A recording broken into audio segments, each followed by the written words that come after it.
On June 20th, 1987, in the mountains of Ararat, Turkey officially recognized the discovery of Noah's Ark. Located on a mountainside about 15 miles south of the volcanic Mount Ararat, the remains of the massive ship were dedicated during a special ceremony. Guest of honor was Ron Wyatt, due to his 10 years of research at the site.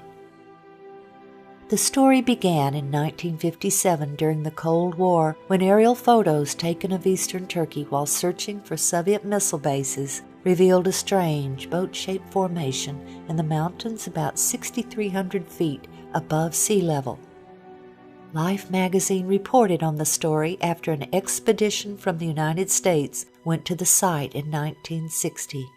Blowing holes in the strange formation, the members of the team came away with the conclusion that there was nothing there of any archaeological interest. Ron Wyatt, like many others, read the story, but he was of the opinion that the site needed further exploration. There had been many claims of seeing Noah's Ark on the volcanic Mount Ararat, but Ron knew that it was a stratovolcano, and he believed that nothing would have been able to survive there. He noted the biblical account of the location of the ark. And the ark rested in the 7th month, on the 17th day of the month, upon the mountains of Ararat. Urartu, the biblical Ararat, was a large region in eastern Turkey. This location was certainly feasible. But the factor that captured his interest the most was the length given in the Life magazine story. 500 feet. Most people were looking for a 437-foot Noah's Ark based on the Hebrew cubit, but Ron again went to the Bible to learn more. And Moses was learned in all the wisdom of the Egyptians. Moses was the author of the Genesis account of the flood. He would have known the cubit of the Egyptians. The Hebrew cubit didn't come into existence until there was a Hebrew nation after Moses' death.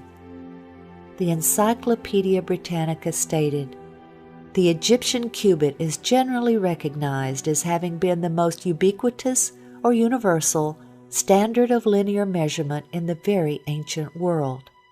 The royal cubit equals 20.62 inches. This would mean Noah's Ark was much longer than 437 feet. 17 years after the Life magazine article, Ron finally made the journey to Turkey. When he saw the boat-shaped object, he saw that it looked just like it did in 1960, and he knew he would need permission to excavate in order to learn anything about what was beneath the surface. So he returned home and enlisted a number of friends to help him pray for an earthquake to reveal more. In late 1978, he learned of an earthquake in eastern Turkey and returned in August of 1979. When he arrived, he was overwhelmed by what he saw. The earthquake had dropped the soil around the object, and a large crack extended the entire length. He could see what looked to him like the remains of decayed rib timbers along the now exposed sides. Also, he was able to measure the depth of the debris and measure the length. It was 515 feet, or exactly 300 Royal Egyptian cubits. He was now convinced. He carefully combed the surface, looking for evidence that it was a shipwreck. He saw what he believed were petrified structures of an ancient ship whose deck had collapsed. He saw what looked like deck joists and deck support timbers. Of particular interest was the fact that the ship appeared to be impaled on a large outcropping of limestone. He concluded that this indicated that the ship had slid into the rock from another location. Before he made his first trip to Turkey, he had done an experiment in a nearby lake, building mountain configurations out of rocks and floating a boat model by them to see the reaction of the boat. He noted that a crescent shape caused the water to pull the boat into the crescent where the boat remained and gently floated. The present location did not fit with the results of that experiment, so Ron decided to examine the area above the boat shape. The site was in a moving mud flow, so he followed the mud flow up the mountainside. About 1.5 miles up, he found a crescent shape of mountains. He saw that the mud flow began up here. When he arrived near the top of the ridge, he found an ancient stele, like an ancient billboard, which depicted the boat shape, the familiar mountain ridge, several birds, and 8 faces within the boat shape. Clearly, this was a reference to the ship of Noah and its 8 survivors. He noticed a taller mountain peak on the stele that was no longer visible from that location. He concluded that it was a small volcano that had erupted long after Noah's Ark had landed, and that it had carried the ship down the mountainside about 1 mile, where it was impaled on the limestone outcropping, then covered in lava. The lava then encased the ship like a time capsule. The volcano then collapsed after expending its lava and was no longer visible. He then theorized that as the lava began to decay, water seeped in and allowed the remains to be petrified or fossilized by the process called mineral replacement. Molecule by molecule would be washed away from the remains and replaced by molecules from the objects and substances above it. As he examined the area within the crescent shape, he found a large section, 120 by 40 feet, approximately, of what appeared to be fossilized wood in the ground. He believed this to be the bottom of the ship, the original landing site. His conclusion was that when the floodwaters subsided, the ark sank into the muddy earth. This held the ship upright. Then God sent the wind to dry the face of the earth. The portion of the ship that sank into the mud was now firmly embedded in the ground. Many years later, when the lava carried the ship down the mountain, the main body of the ship was ripped loose. Only this section remained in their original location. Around this area that Ron believed to be embedded petrified wood, he found specimens of rock which looked very unique to him. He took several samples, along with several specimens from the boat shape below. Back home, he sent them for analysis. The results showed organic carbon, which indicated that the samples were consistent with decayed and fossilized wood. They also contained metals such as iron and aluminum. The analysis of the strange-looking rock Ron had found about 1.5 miles above the site by the bottom of the ship was clearly the most exciting. His initial analysis had shown it to be metals and not rock. In 1984, Ron met and became friends with Colonel Jim Irwin, the former astronaut. Colonel Irwin was searching for Noah's Ark on Mount Ararat, but he was very gracious and was interested in seeing the boat-shaped site. Ron had brought a metal detector to the site to see if there was a pattern of metal readings. In the presence of Colonel Irwin and others on his team, Ron employed the detectors. He found distinct metal lines down the entire length of the object, while no metal readings were obtained just outside of it. Ron asked Colonel Irwin, who had impressive scientific community connections, if he could have the strange specimen tested. Colonel Irwin sent the specimen to Los Alamos National Labs, where geophysicist John Baumgartner performed the analysis. The results of that analysis captured Dr. Baumgartner's interest.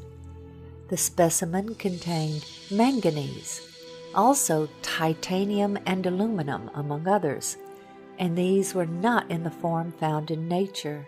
Due to the sophistication of the metals, he questioned whether a missile had crashed on the mountainside and Ron had found the remains.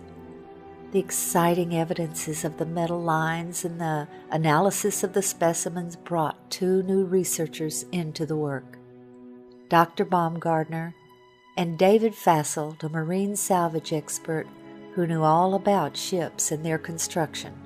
They both joined the team. Oh, look at that. Oh, well, wait a minute. Wait, let me get a close-up of that. Kind of, You want my hand in there for? Yeah, just to point at those little flakes of iron that are coming out, like right there. There and there. Huh. That's a strong reading. Well, I'd say those frames right there. okay. Keep walking. Do you want a measuring tape to measure these things, how far apart they are?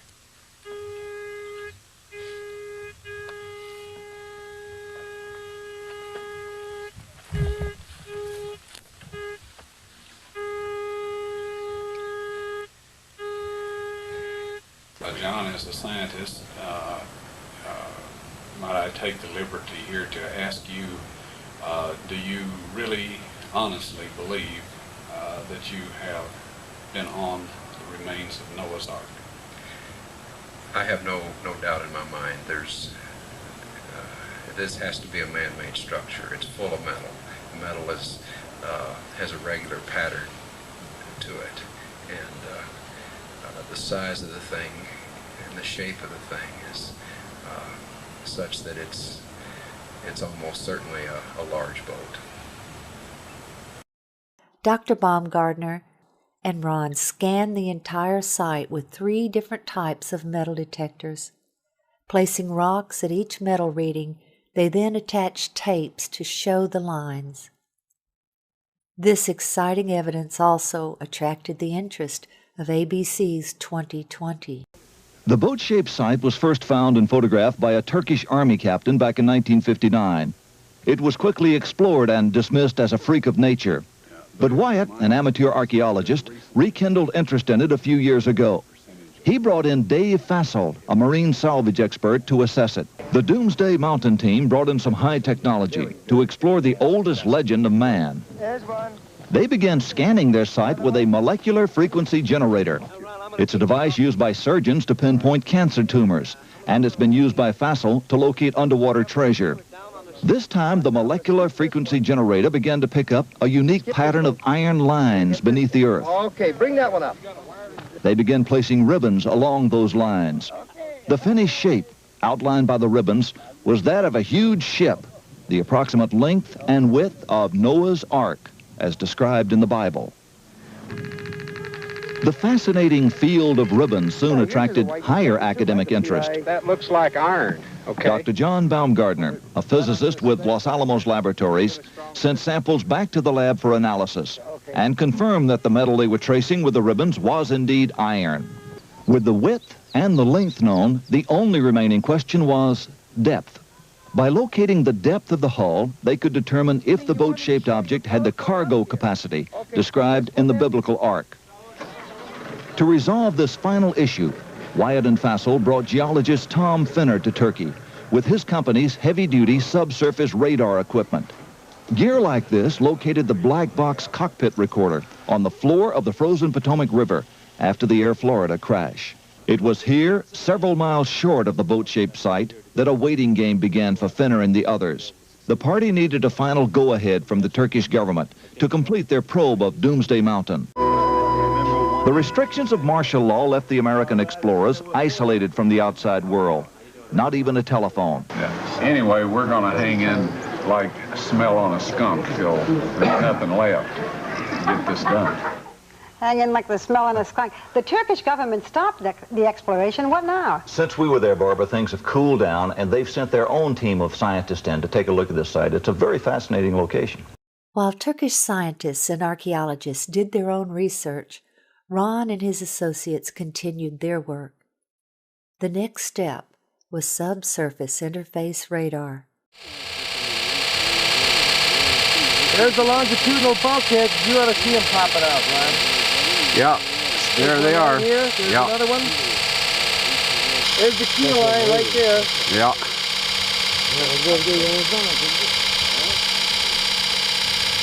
Oh, Ron, the lines are there! The lines are there! Okay, we're gonna walk over, Yeah, let's walk. take a look. Leave it running so everybody knows that we're not cheating here, right? You got it, Toby. Okay, now, this is the west bulkhead. Okay, can you look through there and... All right, This is the west bulkhead. all right. That was over there. And he walked easterly.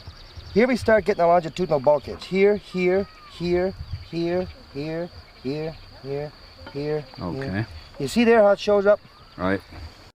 The initial scans were very impressive, showing internal structure consistent with bulkheads and rooms. But to be sure they were interpreting the data correctly, Ron took the scan printouts to Geophysical Survey Systems, the developer and manufacturer of the radar. This data does not represent natural geology. It's a man-made structure. These reflections are occurring very periodic, too periodic to be random natural type interface. There was no longer any doubt that this was the remains of something man-made. In late 1986, the Turks announced their decision. The ceremony was set for June 1987. During that ceremony, the governor asked Ron to demonstrate the radar on site for the journalists and military officials.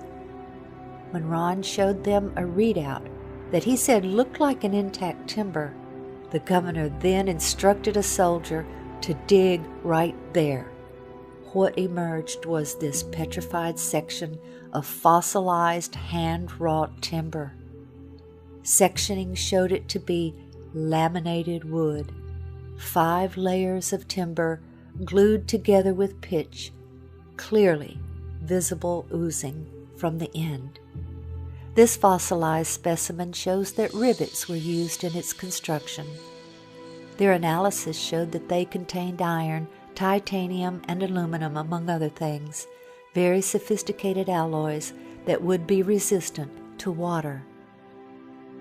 Specimens falling out from the lower end of the ship, identified as slag by an expert in metallurgy, indicated to Ron that Noah filled the hull with slag material from his metal production of the fittings used to build the Ark. More complete radar scans revealed a ship, although damaged and collapsed in places, of very intelligent, modern design with a ramp system at the door which led to each level. In 1990, Ron performed what he called a mini excavation, where he took shovels and bent the blades into a giant razor. He and his associates then shaved off a very thin layer from one section, smoothing it to show the color difference between the structure members and the matrix.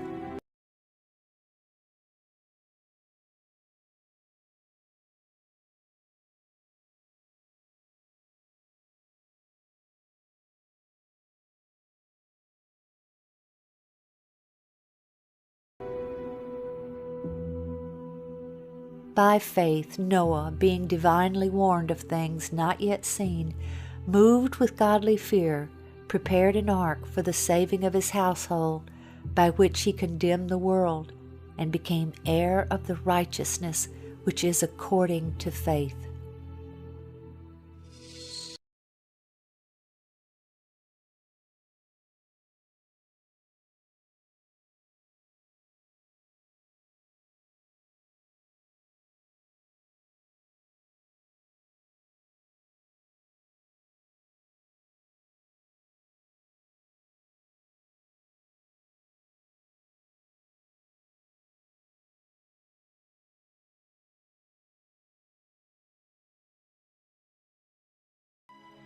For as in the days before the flood, they were eating and drinking, marrying and giving in marriage, until the day that Noah entered the ark, and did not know until the flood came and took them, so also will the coming of the Son of Man be.